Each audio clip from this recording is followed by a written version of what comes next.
este versículo 8, capítulo 1 del libro de los Hechos. El tema que me han pedido los hermanos organizadores de este evento y guiados por nuestro hermano Víctor López, pues ellos han titulado a esta reflexión La misión de Dios en el libro de los Hechos. La misión de Dios en el libro de los Hechos.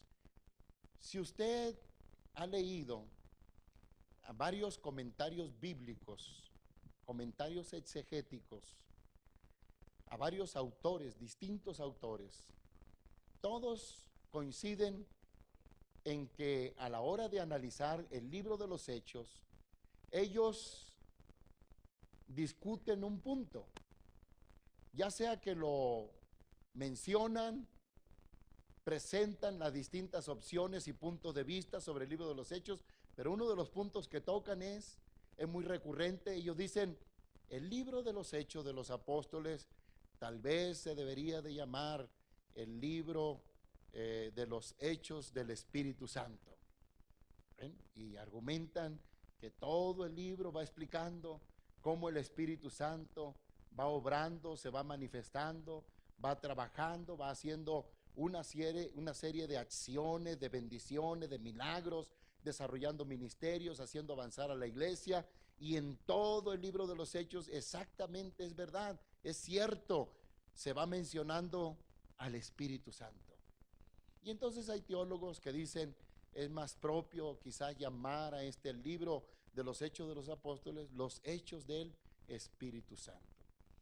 Hay otros que defienden también que se llame incluso Hechos de los Apóstoles. Hay quien ha visto también el libro de los Hechos como la historia de la iglesia primitiva, como un documento histórico. Y otros han querido verlo como un documento histórico teológico, que no solamente tiene una narración histórica pura, no es historia pura, sino es una historia con una interpretación teológica de los acontecimientos que allí han sucedido. Todos ellos tienen un grado de verdad, por supuesto que sí. Pero a mí me gustaría, en primer lugar, como reflexión, poner como base una idea en ustedes. Yo creo que el libro de los Hechos es, en esencia, un libro sobre la misión. Es un libro que habla sobre misión. Y de hecho, todo el Nuevo Testamento y toda la Biblia es un libro, son libros que hablan sobre la misión. Nos presentan, como dicen ahora los teólogos, los misionólogos, nos presentan a un Dios misionero, a un Dios que tiene una misión, a un Dios que está preocupado por llevar a cabo con éxito una misión. Y entonces el libro de los Hechos para nada desentona sobre esa temática. Se centra principalmente en explicarnos la misión de la iglesia, cómo, de qué manera, cuáles fueron los resultados, cuáles fueron los avances, qué desarrollo tuvo la misión de la iglesia.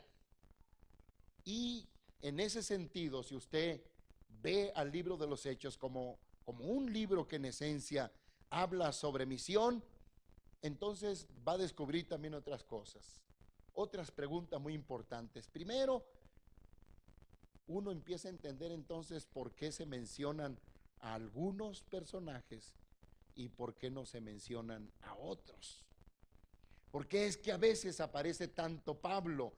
¿Por qué es que a veces aparece tanto Pedro? ¿Por qué es que a veces, o por qué, cuál fue el criterio que hizo que el escritor, en este caso Lucas, del libro de los Hechos, determinara hablar sobre Esteban, hablar sobre Felipe, hablar sobre tantos personajes que aparecen aquí, pero sin embargo deja de lado a otros, no los menciona tanto? Y el criterio básico por el cual va escogiendo mencionar a Pablo, a Pedro, a Felipe, a cada uno de ellos, es que son personas que se encuentran haciendo misión, gloria al Señor. Son personas que están trabajando en la misión. Son personas que están teniendo resultados en la misión de la iglesia. Y entonces cuando alguien no aparece es porque pues no hizo misión. Yo estaba recordando hoy que estamos en la tarea de escribir la historia de la iglesia. Me parece que falta recopilar la historia de cada iglesia local. Y usted lee la historia de las iglesias locales y usted encuentra allí, no, pues vino el hermano fulano, el pastor fulano, y él desarrolló esto y armó líderes y se fue a evangelizar y le apoyó el hermano perengano de tal y lograron esto y lograron aquello y lograron lo otro. Y alguien dirá, ¿y por qué no aparecí yo? Pues porque no hizo nada en la misión. No hizo nada en la misión, así de fácil. No se incorporó a la misión. No apoyó la misión. Es historia de la iglesia, pero no solamente es historia pura, tiene un criterio para escoger, para seleccionar personajes, para seleccionar eventos, no se selecciona cualquier culto, no se selecciona cualquier persona, cualquier episodio, se seleccionan escenas y episodios donde los personajes están involucrados en la misión de la iglesia. Y luego de pronto algún pastor dice, pues a mí me mencionó muy poquito y otros lo mencionaron mucho. Pues a lo mejor no hizo nada, ¿verdad? En la misión. Entonces, Lucas tiene en mente hablar de la misión. Él está pensando en un tema principal para mí en lo personal. Mi interpretación es que Lucas está pensando en la misión de la iglesia, en la missio Dei, en la misión de Dios. Está tratando de explicarnos cómo es que nació esta misión en la nueva versión, la versión cristiana, la versión de la iglesia apostólica, cómo nace la misión, cómo nace no solamente la iglesia, sino la misión, cómo avanza, cómo se desarrolla, qué personajes claves intervinieron, qué avance lograron, qué trabajo realizaron.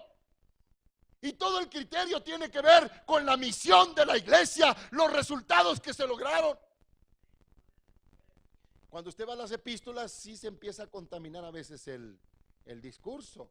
Ya se empieza a mencionar y fulano allí andaba queriendo de enseñar esto y enseñar esto otro y esta herejía y acá. Ya empieza la problemática a absorber el discurso. No deja de ser tema misionero las epístolas, pero se empieza a contaminar con otros discursos. La prioridad empieza a difuminarse un poco, a contaminarse. Pero el tema principal en este caso del libro de los Hechos prácticamente había oposición, sí, se menciona a un Herodes, a otro personaje, era oposición contra la misión de la iglesia, no era contra Pablo, no era contra Pedro, no era contra otro personaje, era contra la iglesia que estaba involucrado en la misión. Entonces la iglesia prevalece porque Dios está con ella para que la misión avance y prospere y se predique en todos los lugares. Como usted puede ver, el libro de los Hechos está pensado en la misión. De ahí que Hechos 1:8 se vuelve un texto importante en todos los estudios bíblicos, en todos los comentaristas, porque se empieza entonces a observar que es el texto programático, el texto que te explica en breves palabras el programa misionológico de la iglesia. ¿Hasta dónde debe llegar esa misión? Jerusalén, toda Judea, Samaria y hasta lo último. Pero ¿quién delega esa misión? ¿Quién es el que le da autoridad a estas personas para que lleven a cabo una misión? Pues está Jesucristo diciéndoles, me van a ser testigos. Lo van a hacer porque ustedes van a ser mis testigos. Van a llevar un mensaje. Les he delegado un mensaje, les he encargado una misión y tienen que tener este alcance geográfico. Les hago este encargo, les hago esta comisión, los estoy delegando, los estoy comisionando a hacer esta tarea. Y se vuelve programático también en cuanto a la misión, porque entonces también habla de los recursos que tendrán los recursos poderosos que tendrán para que esta misión logre su propósito de tener éxito. Y entonces allí, en ese texto programático, se ciñe todo el libro de los Hechos para explicarnos la misión de la iglesia, para decirnos cómo la misión empezó a desarrollarse, empezó a crecer, empezó a prosperar, empezó a avanzar. Y si bien es cierto que nos empieza a mencionar personajes, todo tiene ya un plan divino, todo tiene un propósito, todo está determinado, porque en esta misión hay un agente divino encargado de que todo esto tenga éxito y llegue a cumplirse el propósito que se ha determinado. ¿Se da cuenta, hermanos, qué importante esto? Luego entonces podemos ver que cuando habla de cualquier personaje, aún incluyendo al Espíritu Santo en este sentido, solamente pedagógico, por explicarlo así, quizás no sea el mejor sentido, reducirlo así, pero cuando se menciona entonces al Espíritu Santo, se le menciona porque es un agente divino que está haciendo misión. Si se mencionan los apóstoles, si no se menciona, como a veces se ha observado, pues no se menciona a Tomás, no se menciona a Bartolomé, no se menciona a algunos otros apóstoles, pero si se menciona a alguno de ellos, se les menciona porque están haciendo misión. Y cuando se mencionan creyentes, de esos que a lo mejor no tienen, en nuestra manera de entender muy occidental, un título jerárquico, una posición, cuando se les menciona a esos creyentes laicos, sencillos, humildes, y se les menciona en la Biblia, aquí en el libro de los Hechos, se les menciona porque están haciendo misión. Entonces el libro de los Hechos nos quiere presentar como bien se ha dicho por los teólogos, cuando hablan de esta iglesia primitiva, ellos le llaman la iglesia apostólica. Aparentemente le llaman iglesia apostólica porque es la que nació con los apóstoles a la cabeza como líderes carismáticos. Pero mucho más que eso, es apostólica porque es una iglesia que ha aprendido a sentirse enviada. Que eso es lo que significa la palabra apóstol. Yo estoy aquí porque he sido enviado. Sé para qué estoy aquí. No fui llamado solamente a la salvación, a saborear el gozo, la paz, el perdón de los pecados. No fui llamado, pero también fui enviado. Somos apostólicos porque hemos sido enviados. Tenemos conciencia de que estamos aquí para hacer misión. Tenemos conciencia que la relevancia que tiene nuestra presencia aquí en la tierra se trata de que estamos aquí para hacer misión, una misión que viene delegada de parte de Dios.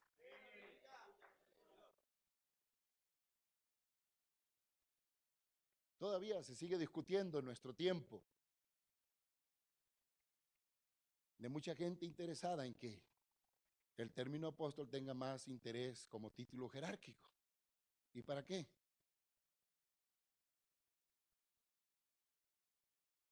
¿Para hacer misión?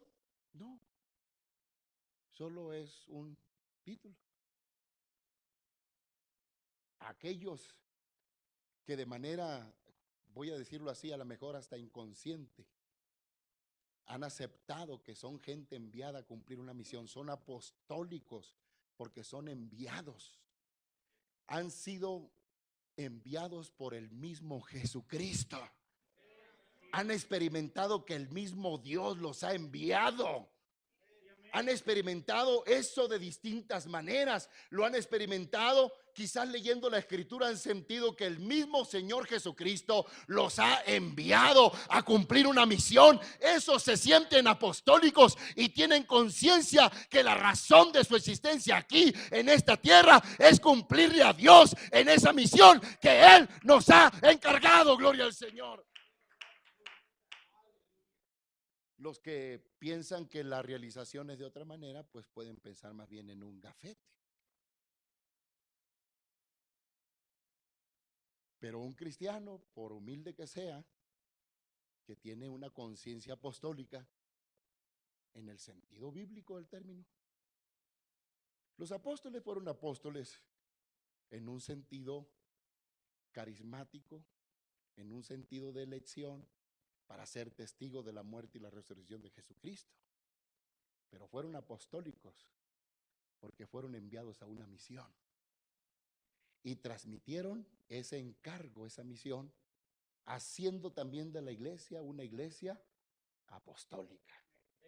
Una iglesia que tiene conciencia de que ha sido enviada a cumplir una misión, que la razón de ser de ellos como iglesia, de nosotros como iglesia, es que hemos sido enviados a cumplir una misión. Pero también la iglesia primitiva no solamente había adquirido conciencia de que había sido enviado a una misión, sino también entendían que su naturaleza, su misma naturaleza, era ser misionera. Porque esa iglesia había nacido el día del Pentecostés en el fuego del Espíritu Santo. Y el fuego del Espíritu Santo que se había derramado el día del Pentecostés los había hecho hablar en, por lo menos, si las cifras me son correctas o las tengo correctas, en por lo menos 17 naciones que se mencionan, 17 clases de personas de distintas nacionalidades que había en ese derramamiento del Espíritu Santo. Los hizo hablar el Espíritu Santo en cada uno de esos idiomas. Aunque el texto bíblico dice que hablaban idiomas de acuerdo a todos los idiomas que había de las naciones bajo el sol en ese tiempo.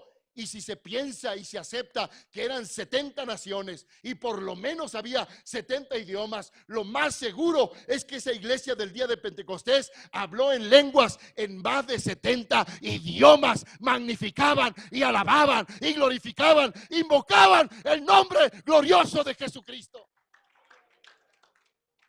Y entonces la iglesia tenía que entender que si, yo pienso que ahí estaba también el español. Ya estaba España. Yo pienso que allí alguien habló en lenguas en español.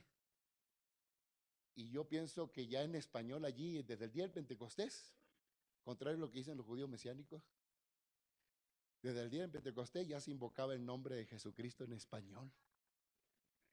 Esos que hablaron en lenguas en el idioma español, ya invocaban el nombre de Jesucristo en español. Ya decían como tú y yo, gloria al nombre de Jesucristo. Gloria, glorificado sea el nombre de Jesús. Porque alababan y glorificaban a Dios en otro idioma que ellos no entendían, los que lo hablaban, pero los que estaban allí de espectadores sí lo sabían. Eso ya era una anticipación de los planes y el propósito de Dios, de que Él quiere que de toda lengua y de todo idioma se le alabe, se le glorifique, se le invoque. Él quiere que todos los idiomas le den la honra y la gloria y la alabanza. Gloria al Señor. De manera que el Pentecostés es un evento misionero. Es un evento programado por Dios para empezar a lograr que se cumpla la profecía que se le había dicho incluso a Abraham: en ti serán benditas todas las familias de la tierra. De manera que ya todos los idiomas empezaban a escuchar que el nombre que es sobre todo nombre es el nombre de Jesucristo. Todas las naciones ya empezaban a escuchar en su propio idioma que había un nombre, había un nombre al que se le reconocía como el nombre que es sobre todo nombre, que se le reconocía el señorío, la divinidad, todo el poder, toda la soberanía. Y ese nombre que ellos escucharon en distintos idiomas fue el nombre de Jesucristo. Pedro no sé qué tanta conciencia tenía, pero él empieza a decir: miren, ¿saben lo que está sucediendo? Es el derramamiento del Espíritu Santo. Es el cumplimiento de Joel. Y Joel dijo que además de que se iba a derramar el Espíritu Santo, tenía que cumplirse algo a la par del derramamiento del Espíritu Santo. Una vez que se derramara el Espíritu Santo, Joel dijo: y será que todo aquel que invocare el nombre del Señor será salvo. Y ahí se lo estaban invocando el nombre del Señor en más de 70 idiomas. Ahí estaba mi español ya. Ahí estaba el primero que en mi propio idioma estaba glorificando el nombre glorioso de Jesucristo, anticipando que un día tú y yo estaríamos aquí dándole honor y gloria a nuestro gran Dios y Salvador Jesucristo. De manera que si la iglesia nació en un evento misionero de ese calibre, si la iglesia nació en un evento misionero programado, planeado por Dios, con un agente divino como el Espíritu Santo, y el Espíritu Santo llena a esa iglesia, la impregna de su naturaleza divina. Entonces, desde que la iglesia nace con un ADN de ser misionera. Nace con un ADN de que no puede quedarse callada, de que tiene que proclamar el evangelio, de que tiene que salir, tiene que ir, tiene que llevar este glorioso mensaje. Tiene que anunciarle a la gente que hay un Dios que quiere revelarse para que ellos le conozcan, para que ellos le amen, para que ellos sepan su nombre, para que ellos le adoren y le sirvan y alcancen en él la plenitud divina, la plenitud humana a la que el Señor nos ha llamado. Entonces, la naturaleza de la iglesia desde su nacimiento es misionera. Está impregnada, está llena del Espíritu que ha vaciado en ella ese ADN, esa herencia genética espiritual de tener que predicar el evangelio a otros que, aunque tienen otra cultura, tienen otro idioma, tienen otra lengua, tienen otras costumbres, tienen otra manera de ser, a ellos, a Dios le interesa que se les lleve el evangelio a esas personas. Y que entonces, si la iglesia, si los líderes no lo empiezan a entender, entonces Lucas nos empieza a mostrar que si el liderazgo no lo entiende, el libro de los Hechos nos va diciendo que entonces Dios va moviendo las piezas, de tal forma que Dios actúa de la manera de que o lo entiendes o lo entiendes. Pero los teólogos dicen que si no cumplimos con Hechos 1:8, Dios nos va a aplicar Hechos 8:1. Vino la persecución, todo el mundo salió corriendo y por donde salían corriendo predicaban el evangelio. Como no cumplieron Hechos 1:8 y estaban muy contentos en Jerusalén, estaban actuando contra su misma esencia de ser iglesia. Ser iglesia es estar haciendo misión. Ser iglesia es estar cumpliendo una misión. Si somos iglesia, porque nuestro origen es divino, porque nacimos por el soplo del Espíritu Santo, entonces ser iglesia es llevar el evangelio a todas las personas, al que está ahí en nuestra colonia, pero al que está en otra cultura, al que está en otra etnia, al que está en otra nación, porque Dios quiere que de todas las tribus y razas alaben y glorifiquen el nombre que es sobre todo nombre, el nombre glorioso de Jesucristo. Ser iglesia no es quedarnos encerrados allí. No podemos construir nuestra mentalidad de éxito quedándonos encerrados allí. Sería un éxito personal. Pero ser iglesia con éxito Dios requiere una iglesia con éxito porque hace misión. Va brincando fronteras. Va brincando culturas, venciendo obstáculos culturales, fronteras geográficas, va llegando a todos los idiomas. Es lo que Pablo también dice en Filipenses capítulo 2. Y él dice, para que toda lengua confiese. Todo lo que hizo el Señor, se humanó, se vació, se anonadó, tomó forma de hombre, se hizo siervo, se humilló a sí mismo, se hizo obediente hasta la muerte y muerte de cruz, y luego fue exaltado. ¿Para qué?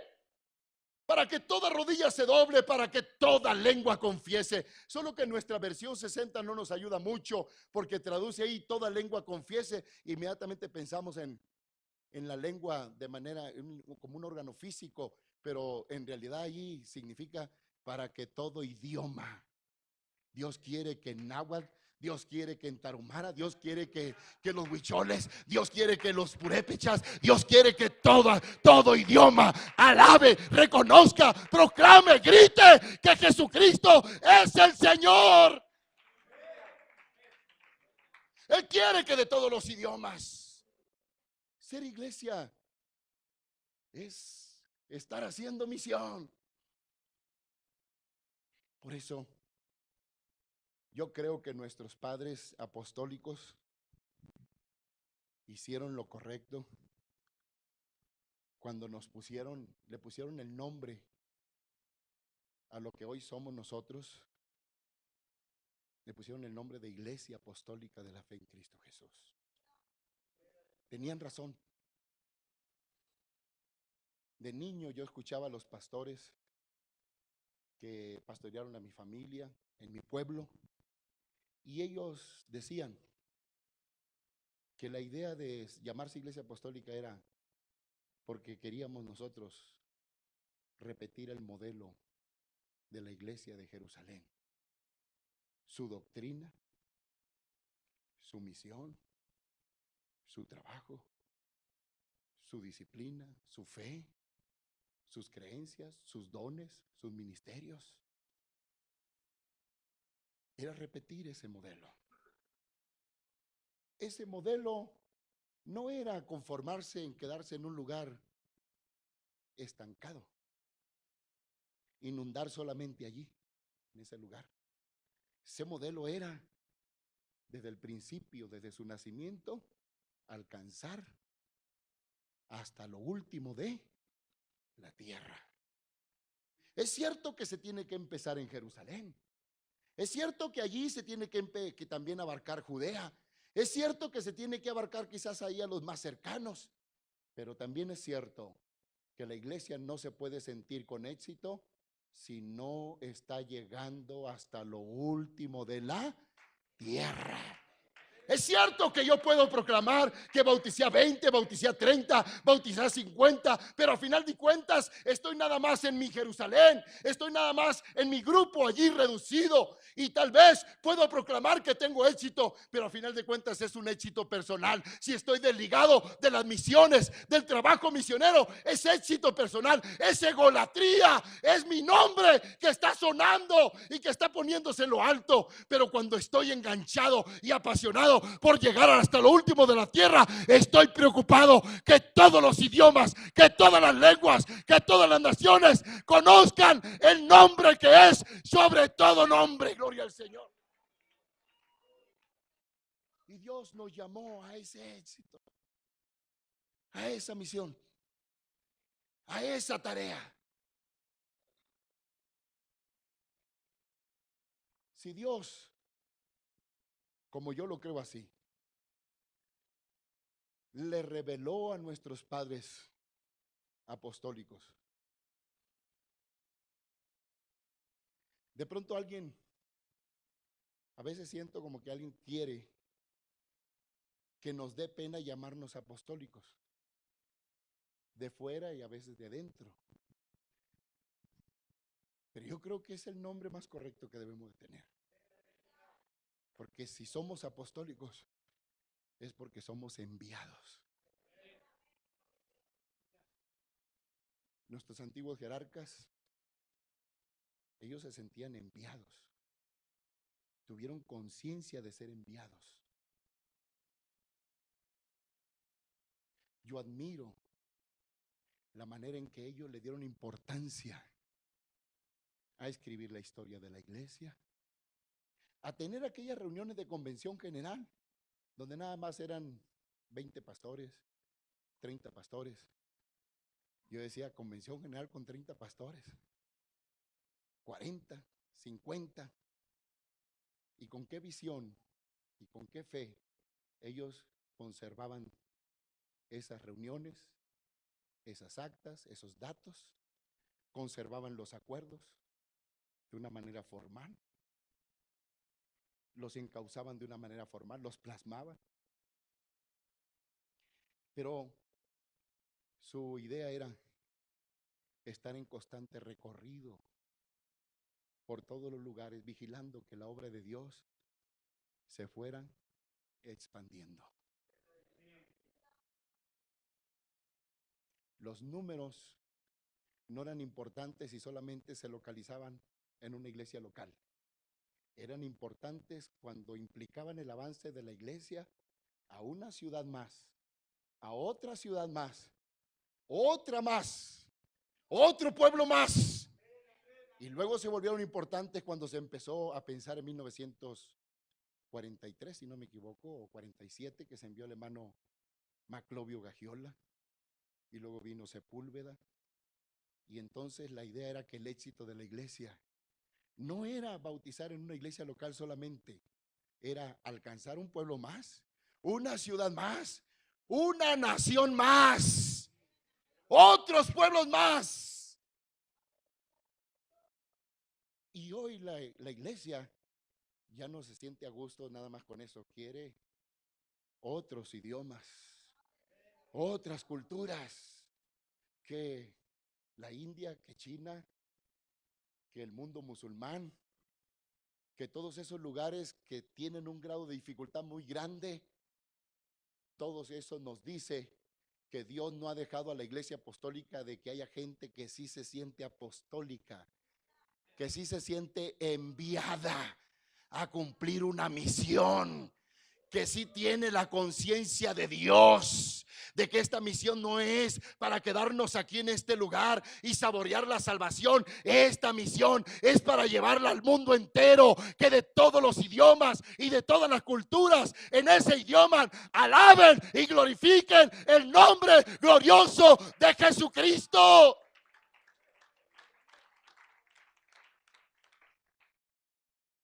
Y yo creo que no se debe quitar ese dedo del renglón. Creo que tenemos que seguir por ese camino, porque ese camino es el que el Espíritu Santo le impregnó a la iglesia. Esteban y cualquier otro personaje no son mencionados porque Lucas haya sido amigo de ellos y los haya puesto ahí en la historia. Son mencionados porque fueron importantes para la misión de la iglesia. Pablo no fue mencionado porque se quiera, como decían algunos teólogos del siglo XIX, es que Lucas trata de presentarnos que hubo una corriente paulina y hubo una corriente petrina, y la paulina con la petrina se peleaban. No, no, no, no, no. Pablo lo que quiere explicar, Lucas lo que quiere explicar es la manera en que estos personajes llevaron el evangelio con la conciencia de que tenían que llegar hasta lo último de la tierra. ¿Sí? ¿Y cómo logran los resultados? Lucas no quiere que pensemos que los resultados los logran estos personajes. Si bien es cierto, tienen un grado de conciencia muy alto en cumplir la misión, en sentirse enviados, en sentirse enviados a cumplir esa misión, por muy grande y difícil que parezca, Lucas quiere explicarnos que no solamente fue la participación del ser humano, fue la participación también y sobre todo del Espíritu Santo. Fue la participación también de los laicos. Fue la participación también de que las culturas nuevas que se iban convirtiendo también se involucraban en la misión, como el caso de la iglesia de Antioquía, que empezó a enviar misioneros y que dejó atrás en esa conciencia misionera a la misma iglesia de Jerusalén, que empezó a encerrarse en sí misma y terminó desapareciendo con los años. Pero la iglesia de Antioquía, de allí el mismo Espíritu Santo habló y escogió a Pablo y a Bernabé e hizo que el evangelio llegara al Asia Menor. toda la región de Turquía, de Irak, de Irán, llegó también a Europa, Grecia, Italia, España, más de 29 países, 30 países. Lucas narra 31 años de historia y en 31 años de historia alcanzan a 30 países, 4 continentes, más allá del África, Etiopía, Egipto y muchos otros lugares. Una iglesia que no tenía aviones, una iglesia que no tenía internet, una iglesia que no tenía la mejor, otro tipo de recursos, pero una iglesia que tenía conciencia misionera, una iglesia que se sentía apostólica, una iglesia que tenía un poder que se le había otorgado para poder llevar a cabo la misión de la iglesia. Ese poder era el poder del Espíritu Santo, gloria al Señor. El término para poder en el libro de los Hechos es muy importante. Utiliza 2 o 3 términos. Uno de ellos, dinamis, y otro de ellos, energía. Y ambos son utilizados para hablar de un poder y una fuerza que no viene de la fuerza de voluntad de la persona. Es un poder externo que viene de Dios. Más que poder, más bien se piensa en la fuente de poder, en la fuente que alimenta todo lo que se necesite mover, todo lo que necesite fuerza, todo lo que necesite autoridad, bebe de esa fuente de poder. Y entonces, cuando el Señor le dice en este texto programático, pero recibiréis, la iglesia no solamente tiene conciencia misionera, tiene poder. Ese término poder es el mismo término que utiliza la Escritura cuando dice que con ese poder Dios levantó de los muertos a Jesús. Es el poder que logra el propósito que se proponga. Es la clase de poder que no hay meta, no hay propósito, no hay objetivo que se proponga y no lo pueda lograr. El objetivo que se proponga, este poder lo puede lograr. Este poder no va a fracasar, este poder lo logra. La palabra poder se relaciona con acción viviente, constante, permanente. Es algo que no se le puede aquietar, es algo que no se le puede apagar, es algo que no se le puede conservar de manera pasiva. Es algo que se mueve, es algo que tiene vida, tiene eficacia. Lo que se propone hacer lo logra porque no hay nada que lo pueda detener. La iglesia tiene con qué cumplir la misión. Es cierto que necesitamos conciencia misionera, pero sobre todo necesitamos también la llenura y el poder del Espíritu Santo para estar llenos de ese poder que lo puede realizar todo. Por eso creo que nuestros patriarcas tenían razón. Qué bueno que nos llamaron iglesia apostólica. Ellos se dieron cuenta que recibieron el mismo poder que la iglesia apostólica, que la iglesia primitiva. Ellos se dieron cuenta que estaban llamados y enviados a cumplir la misma misión. Ellos se dieron cuenta que estaban llamados a vivir el mismo modelo de vida. Tenían el mismo encargo y habían sido dotados del mismo poder. Yo creo que nosotros no debemos perder de vista ese proyecto bíblico y proyecto histórico que nuestros patriarcas visualizaron. Ser como la iglesia apostólica. Una iglesia que tiene conciencia misionera, que su naturaleza es misionera, que nació en el fuego misionero de Dios. Por eso cuando allá en Villalama, Chihuahua, el 2 o primero de noviembre, cuando se derramó el Espíritu Santo, esos 12, la historia de nuestra iglesia los menciona constantemente. De allí, de ese fuego, de ahí, de ese ADN misionero, salió un Miguel García a predicar el evangelio. De ese ADN misionero, de ese Miguel García que salió a predicar el evangelio, se empezaron a levantar iglesias en La Laguna. De esas iglesias de La Laguna se convirtió un hombre llamado Felipe Rivas. De ese hombre Felipe Rivas. Y acá en Sinaloa, Maclovio Gagiola. Hubo un fuego misionero que los unió. La idea no era ser una organización fuerte. La idea era hacer fuerza para cumplir la misión. La idea era hacer fuerza para llevar el evangelio a todo el país. Y tan era conciencia misionera que el hermano Maclovio Gagiola, sin pensar en cuestiones de jerarquía, levantó la mano para ir al campo misionero y ausentarse de nuestro país y de algún cargo de liderazgo que podía haber ostentado al quedarse aquí para ir al campo misionero. No era hacer fuerza para tener una organización fuerte. Eso es una añadidura que viene de Dios, porque tampoco es despreciable, es importante y es algo que debemos también estar orgullosos que Dios nos dé. Pero era unir fuerzas para que el evangelio llegara a todos los rincones de nuestro país e inmediatamente empezar a ir al campo misionero en el extranjero. Yo creo que está correcto nuestro nombre. Yo creo que está correcta nuestra visión. Yo creo que tenemos que seguir trabajando por ahí.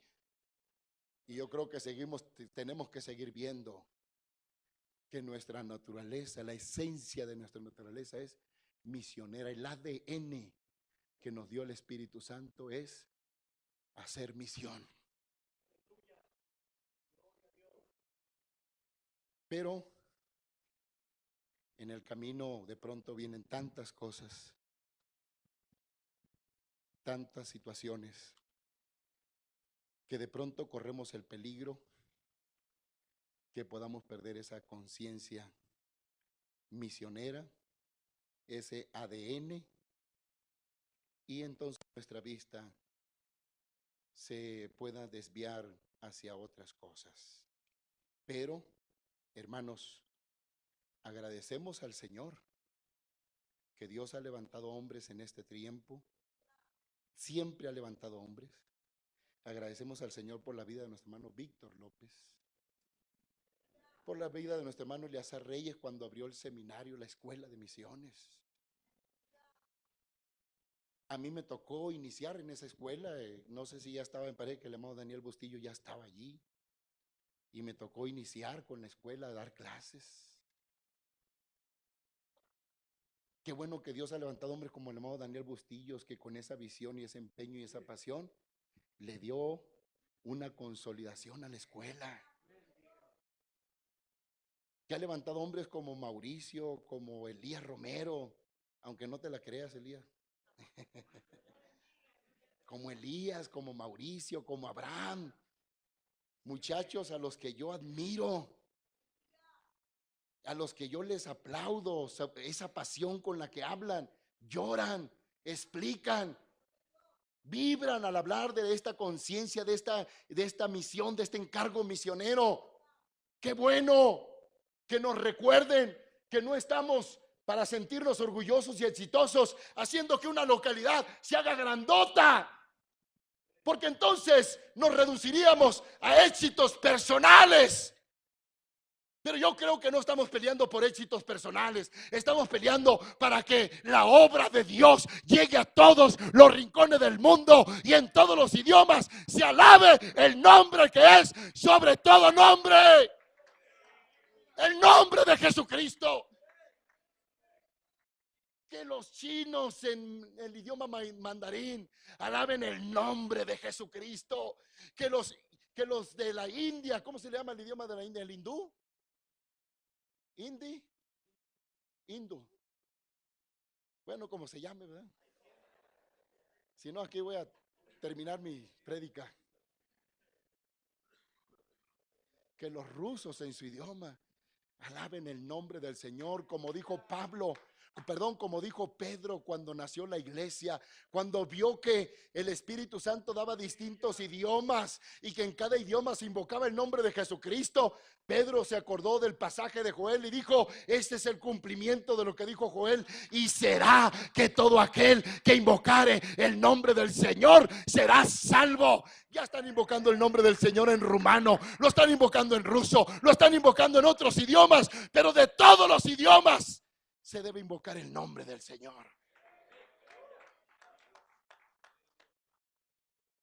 Y esa debe ser nuestra tarea. Quiero terminar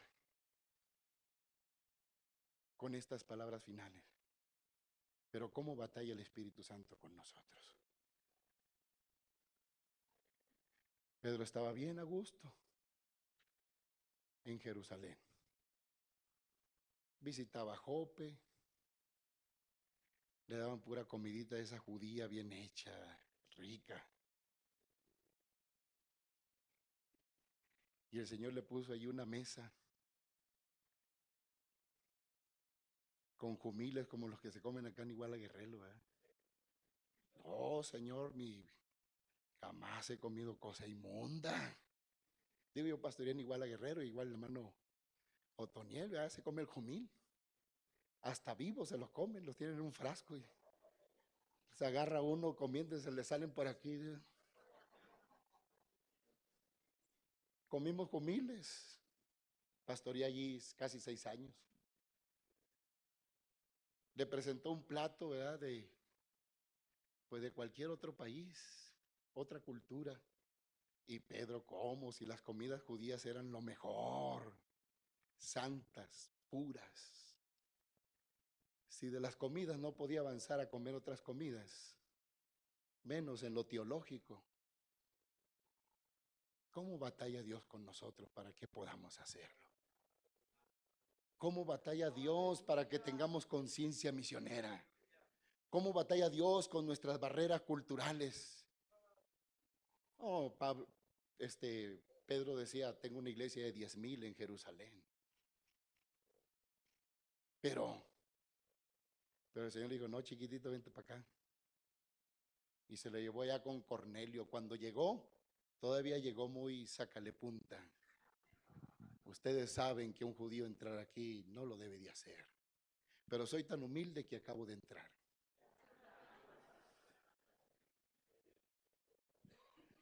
Y de pronto se derrama el Espíritu Santo, y uno que iba por allí, amigo de él, le tuvo que cerrar la boca así, de lo atónito que se quedó, perplejo. Pero no era la boca lo que estaba perplejo, era aquí. ¿Qué es esto? ¿Qué significan? Estos que ni siquiera están circuncidados, estos que comen sopilotes y sabré Dios cuántas cosas, chanates y no sé qué más cosas comen, y yo que como puras cosas puras y santas, iguanas, hasta cucarachas. Bueno, en China comen de todo menos cucarachas, perro, gato, todo, ¿verdad? Y dijo: estos que comen perros, gatos, y estos están hablando en lenguas y no están circuncidados. ¿Cómo estaba la conciencia misionera de Pedro? Ni cuenta se dio cuando él dijo que en todos los idiomas el que invocara el nombre del Señor sería. Él lo dijo. Fue el Espíritu Santo que lo dijo a través de él, y él ni se acordaba. ¿Cómo batalla el Espíritu Santo con nosotros? Por eso a veces decimos una cosa y nos desdecimos.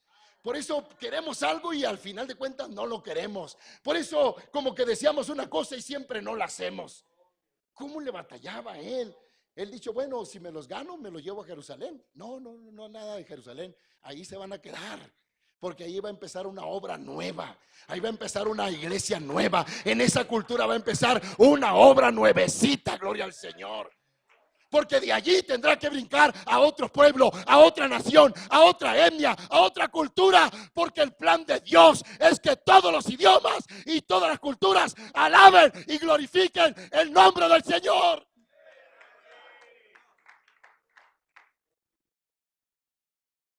Y los bautizó con una temblorina que traía en las piernas. Dijo, ¿puede alguien? Habló como Cantinflas. ¿Puede alguien impedir que bautice a estos?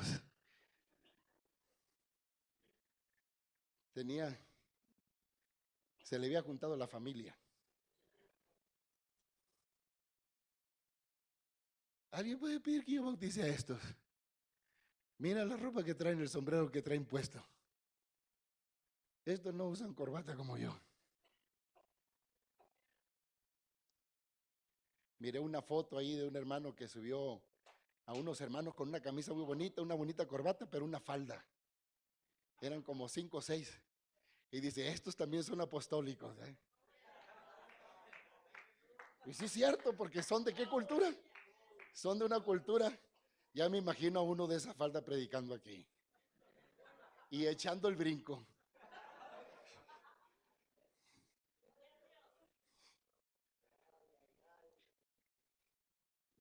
Sí, pero Dios llegó a otra cultura.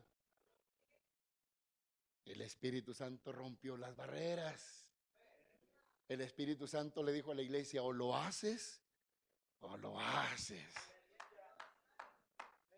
Siquiera Marcos Witt dice, si no lo hago yo, entonces, no, pues si no lo haces tú ni yo, ténganlo por seguro que el Señor lo va a hacer.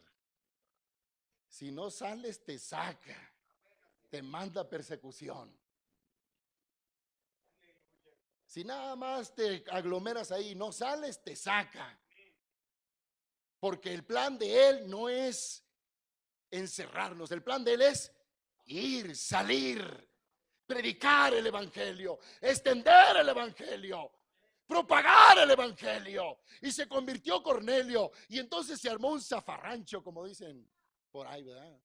Se armó una problemática y qué tremenda carta sacaron.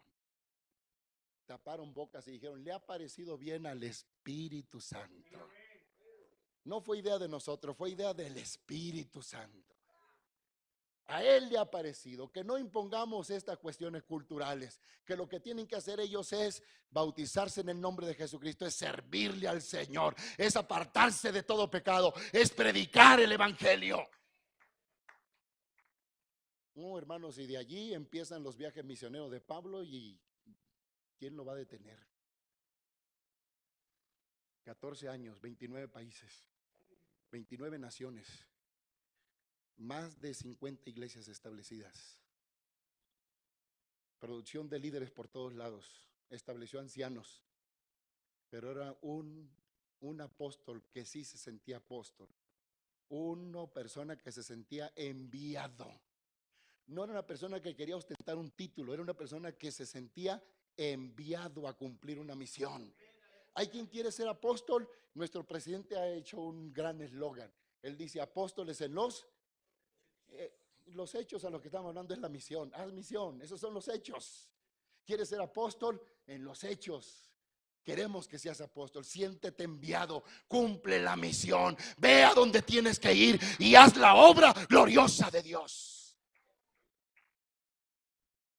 Hermanos, ¿cuántos de aquí estamos dispuestos a que el Espíritu Santo rompa lo que nos esté estorbando? A comprometernos para que el Evangelio llegue.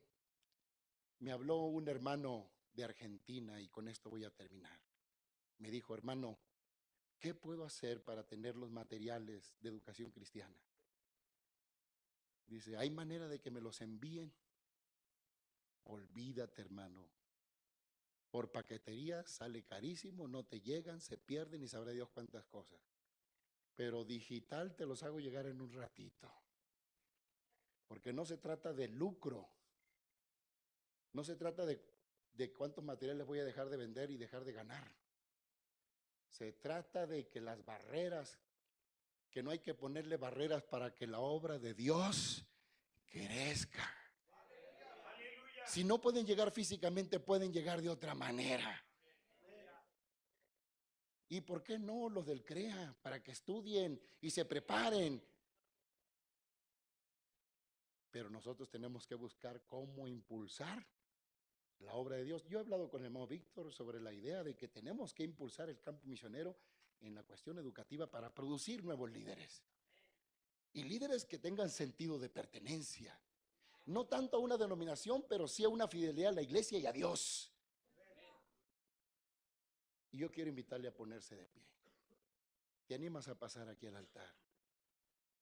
Y a decirle, Señor, yo quiero ser apóstol, yo soy apóstol, porque soy enviado, porque voy a cumplir esa misión a la que tú me enviaste, porque no voy a negarme, no voy a inventar nada, ninguna excusa en mi mente para decir que a mí no me toca, a mí me toca. Y voy a cumplir con mi responsabilidad. Cuenta conmigo. Cuenta desde mi trinchera con lo que yo tenga que hacer. Es cierto que ya cuentas con mi oración, tal vez con mi ofrenda, pero si hay algo más, Señor, rompe mis barreras mentales, rompe mis pensamientos. Ayúdame, ayúdame. Jesucristo dijo en la gran comisión, por tanto, id y haced discípulos a todas las naciones.